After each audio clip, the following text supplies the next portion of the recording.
first time ever, I'd like to let Macintosh speak for itself. Hello, I'm Macintosh. It sure is great to get out of that bag. We think a lot of them are going to get into the home, but we like to say they're going to get there through the garage door. People are going to bring them home over the weekend to work on something. Sunday morning, they're not going to be able to get their kids away from them, and maybe someday they'll even buy a second one to leave at home.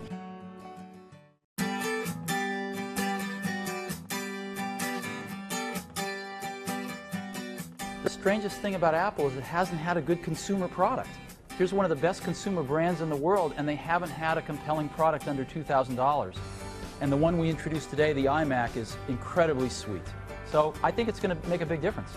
This $1,299 product is faster than the fastest Pentium 2 you can buy. You can go out and buy a 400 megahertz Pentium 2 and this thing smokes it. And so it's amazing. And the market's never had a consumer product this powerful and this cool looking.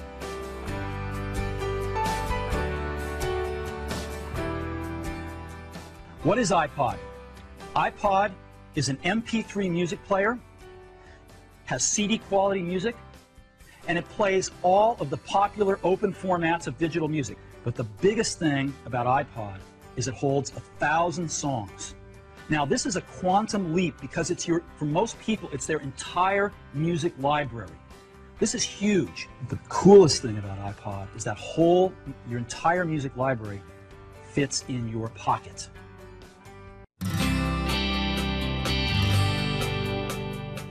I've got a pocket right here. Now this pocket's been the one that your iPod's gone in, traditionally. The iPod and the iPod mini fit great in there. You ever wonder what this pocket's for? I've always wondered that. Well, now we know, because this is the new iPod mini.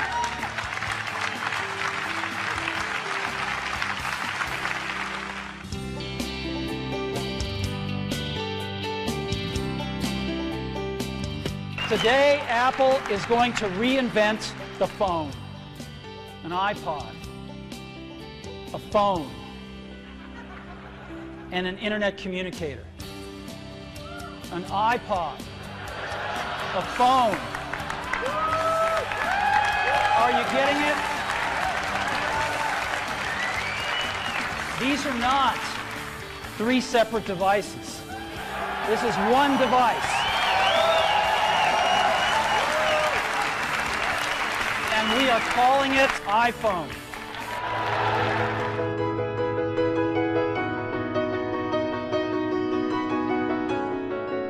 And the question has arisen lately, is there room for a third category of device in the middle?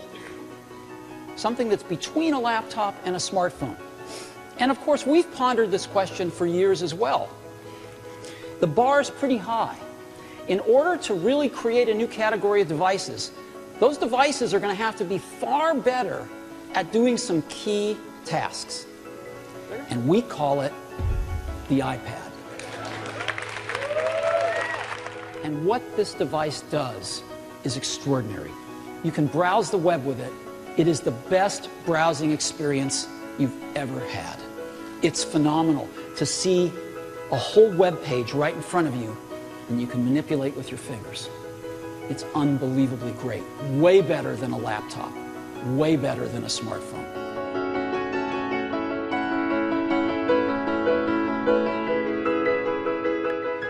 For 2010, we're going to take the biggest leap since the original iPhone. And so today we're introducing iPhone 4, the fourth generation iPhone. Stop me if you've already seen this. Believe me, you ain't seen it. You've got to see this thing in person. It is one of the most beautiful designs you've ever seen. Hey, Johnny.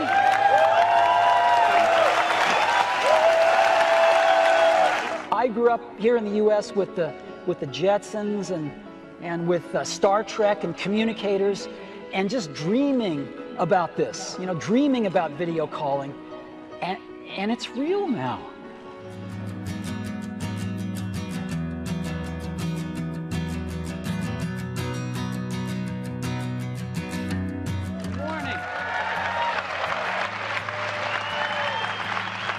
coming. Thank you.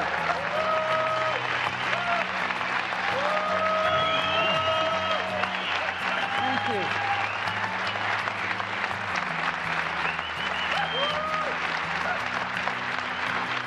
you. We're going to introduce today iPad 2, the second generation iPad.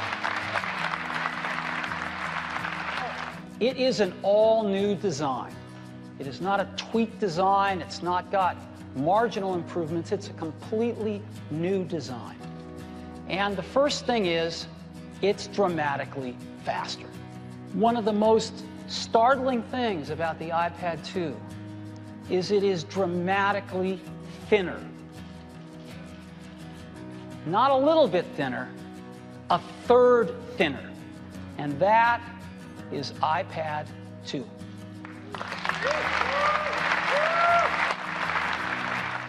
As always, I'd also like to thank everyone's families, because they support us and let us do what we love to do.